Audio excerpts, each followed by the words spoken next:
Jadi di awal tahun gue pernah bikin sebuah video yang isinya 40 pelajaran di umur 40 tahun.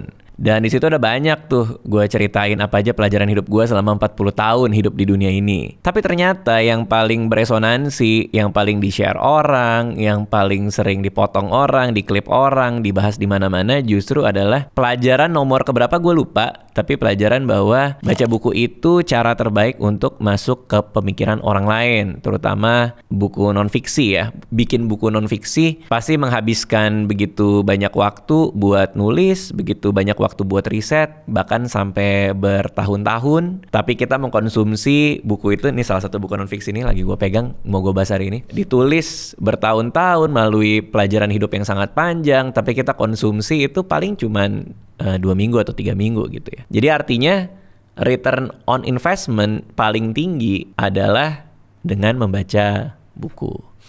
Nah, terus terang agak ngerasa terkejut juga sih di antara semua pelajaran yang gue share, itu yang paling beresonansi. Apakah memang buat nyadarin orang untuk sering baca buku, atau untuk meyakinkan diri mereka sendiri bahwa ya emang paling bener kalau return on investment paling tinggi ya baca buku gitu. Tapi gue senang karena seperti ada angin segar lah gitu, bahwa ternyata masih banyak orang yang suka baca buku juga kayak gue. Abis itu gue sering terima banyak DM juga, "Bang, share dong buku favorit lo." Ada yang minta rekomendasi buku. Makanya gue mau bikin video ini. Gue mau bahas salah satu buku yang sebenarnya baru saja selesai gue baca, masih fresh ya tuh. Baru selesai gue baca dan sempat gue bahas di beberapa podcast gue, tapi hari ini mau gue bahas lebih detail ya. Nah, ini judulnya adalah Die with Zero. Ini ngasih pola pikir baru soal uang, kerja, dan pensiun. Jujur, gara-gara baca buku ini, apa yang gue selama ini anut, yakini soal pensiun, soal menabung, soal investasi, itu lumayan berbalik tuh. Karena dari umur 21 tahun, dari cek royalti pertama gue udah mikirin untuk disisihkan dana pensiun gue gitu. Gue mau ngumpulin dana pensiun gue. Dan setelah terkumpul di tahun 2019, gue masih ngumpulin lagi, masih gue tambah-tambahin lagi dana pensiun gue. Dan gara-gara buku ini, argumen dia justru gimana caranya kalau kita meninggal dunia, itu uangnya harus 0. Nah loh, kok bisa gitu?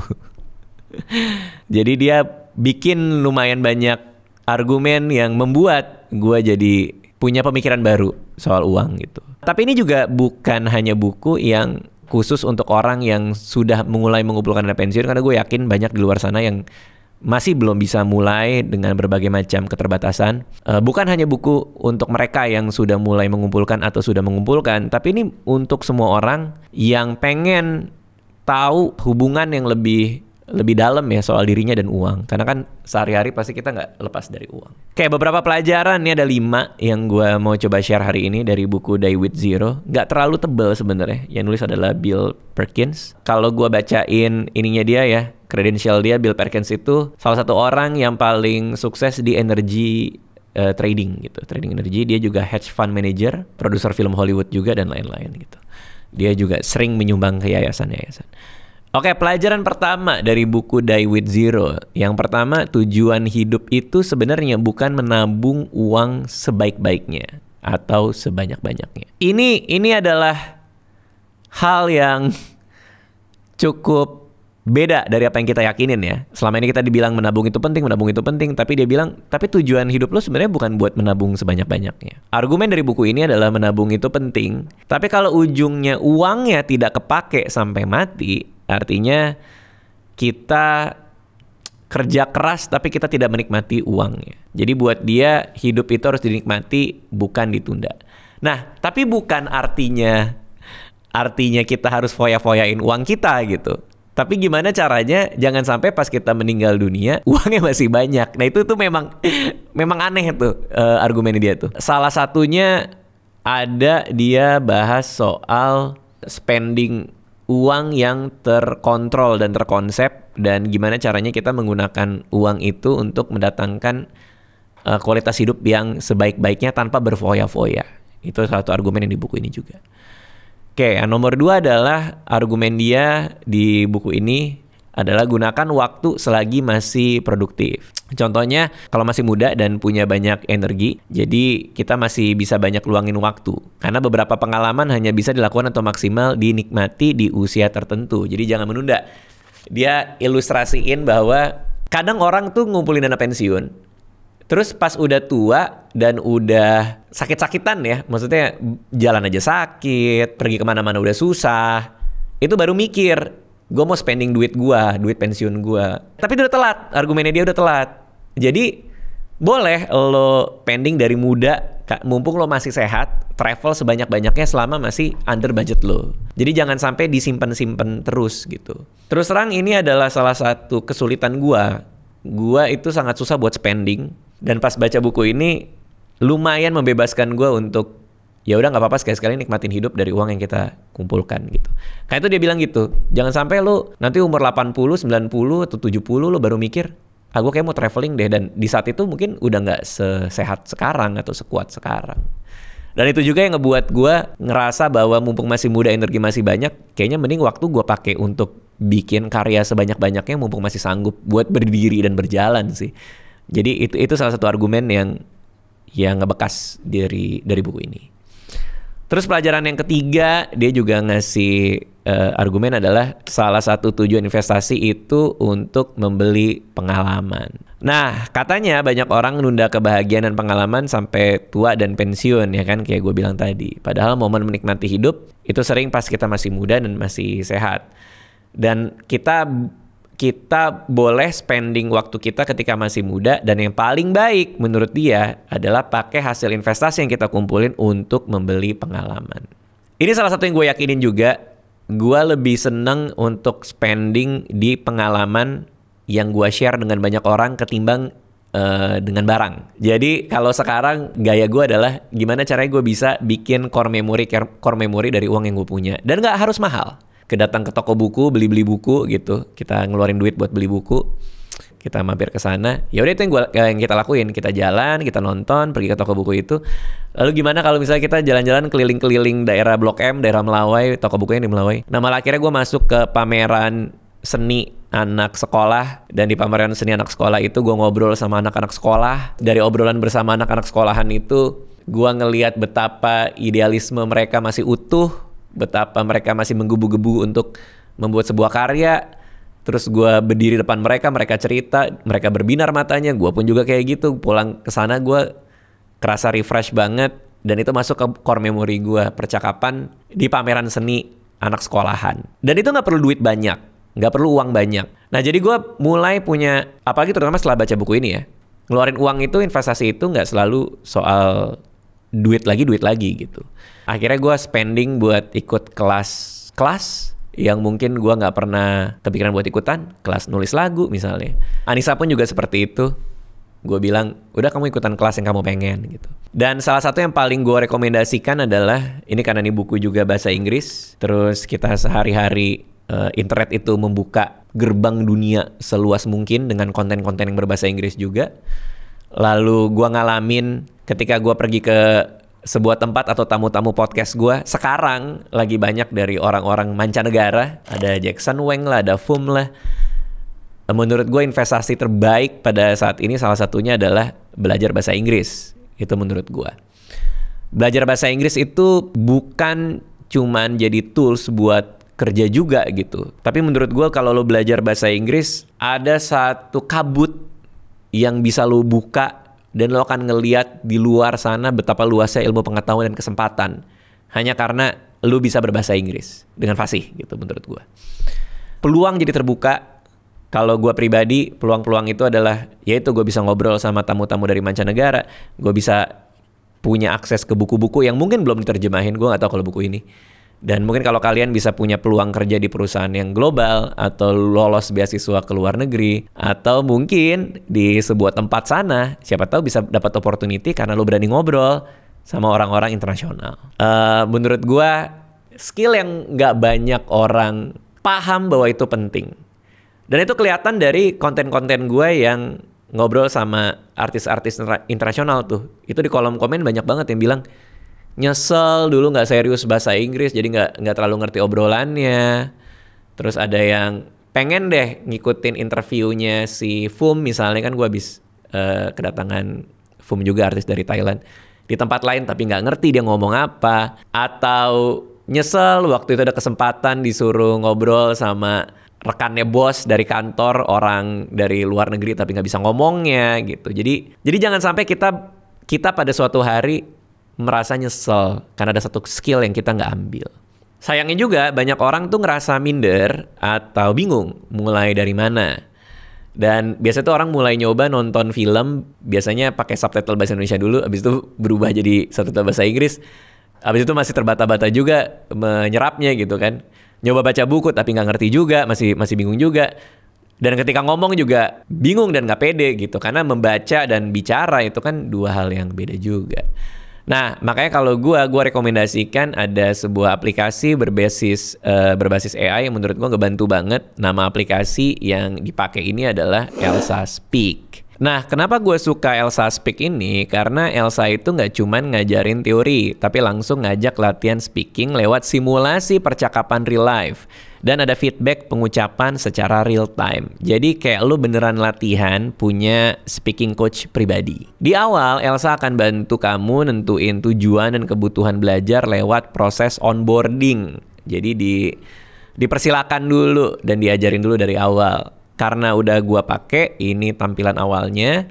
Pembelajaran disesuaikan dengan minat, pekerjaan, tujuan belajar, skills, bahkan aksen yang diinginkan. Nah, dari situ Elsa akan bikin personalized learning path yang disesuaikan dengan hasil onboarding tadi. Nah, setelah itu bisa langsung belajar. Banyak pelajaran, ada mulai dari grammar, vocabulary, conversation, pronunciation, sampai word stress juga ada. Ini ada contohnya. Jadi ini salah satu fiturnya adalah kita disuruh ngomong frasa atau kata yang dia tampilin, nanti dia akan ngecek pronunciation kita. Sound. Oh, excellent. Tapi ternyata dia sesensitif itu ya, supaya kita jangan sampai kehilangan huruf dari kata yang ada di sini. Menarik banget nih. Share misalnya itu kan, coba. Share. Oke, ini dia bilang cuma 70% benernya. Kita bisa klik di yang salahnya kenapa. Your tongue is too far forward. It might sound like S. For S, tongue should be little further back up. Oh, harus di belakang. Share. Ya, gimana ya? If your tongue is too far forward, it might sound like or your tongue should be a little further back, up near the roof of your mouth and not too close to your front teeth. Keselak gue. Coba ya. Share. Coba. Share. Salah semua.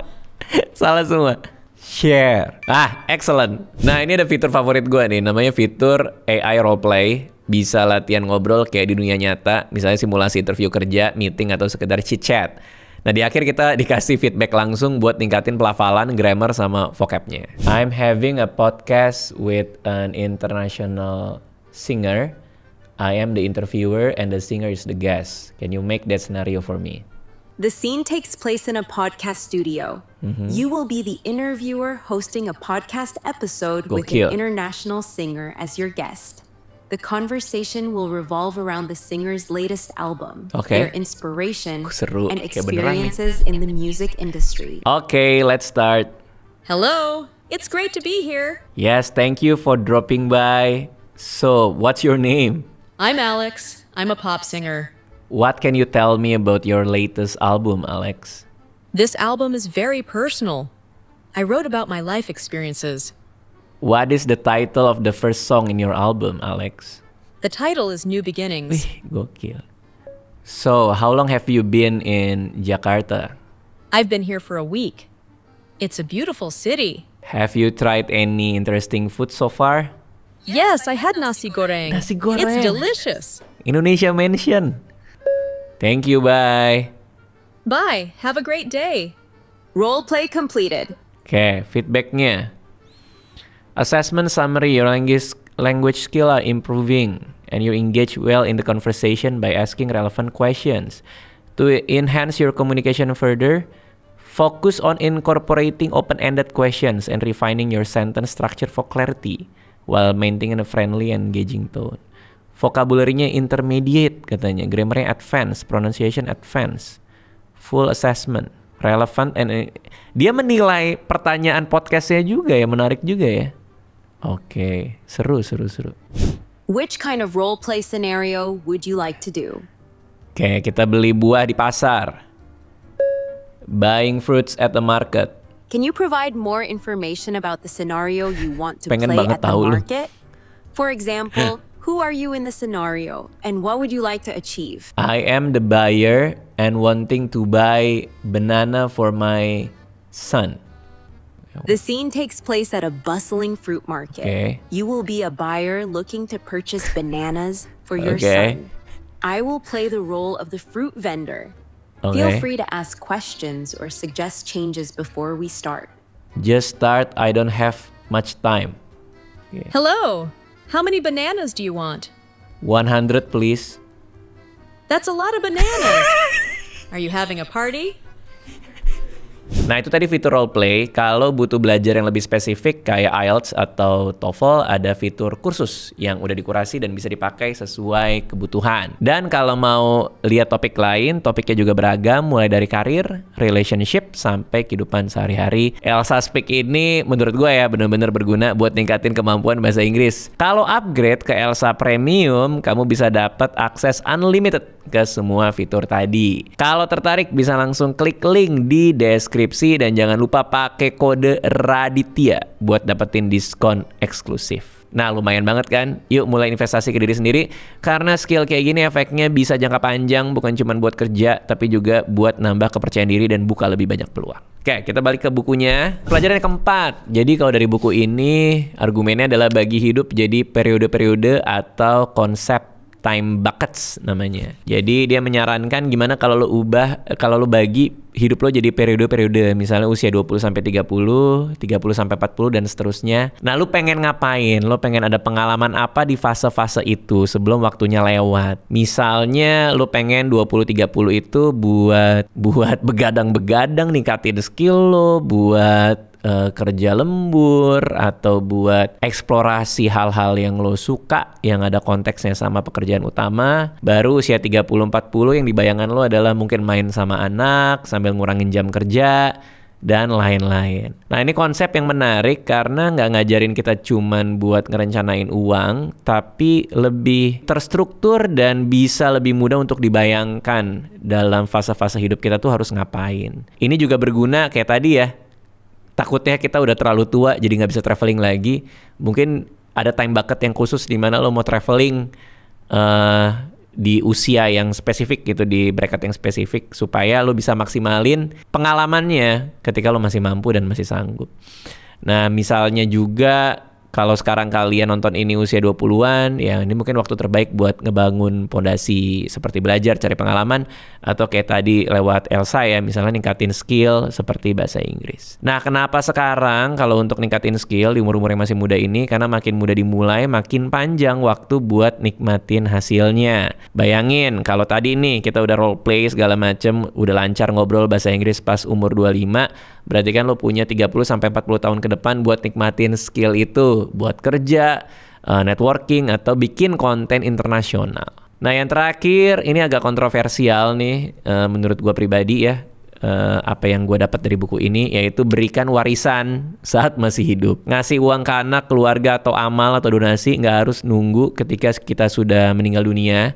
Ngasih itu semua saat mereka butuh dan masih butuh, ngasih itu semua ketika mereka masih bisa memanfaatkannya, itu mungkin jauh lebih bermakna buat orang yang kita kasih. Ini yang gue masih belum bisa mikirin dengan jernih ya. Kalau ini kan kalau di finance namanya estate planning gitu, ketika udah meninggal dunia uangnya mau seperti apa. Kalau dia argumennya adalah lo harus meninggal nol aja duit lo gitu, dan warisan dibagi sebelum lo meninggal gitu. Jadi ini salah satu yang masih gue back and forth, masih berpikir dan nggak tahu apakah gue ikutin atau enggak. Tapi itu sebuah argumen yang menarik dan membuka mata juga. Nah itu tadi beberapa pelajaran dari buku ini, Die with Zero, yang udah gue selesai baca. Poin-poin yang gue share tadi adalah interpretasi bebas dari isi bukunya. Kalau misalnya kalian baca bukunya sendiri, bisa aja apa yang kalian pelajarin tuh beda dari apa yang gue pelajarin. Kalau ada yang mau nambahin atau bagiin pelajaran dari buku lain, silakan tulis di kolom komentar. Terima kasih semua yang udah nonton.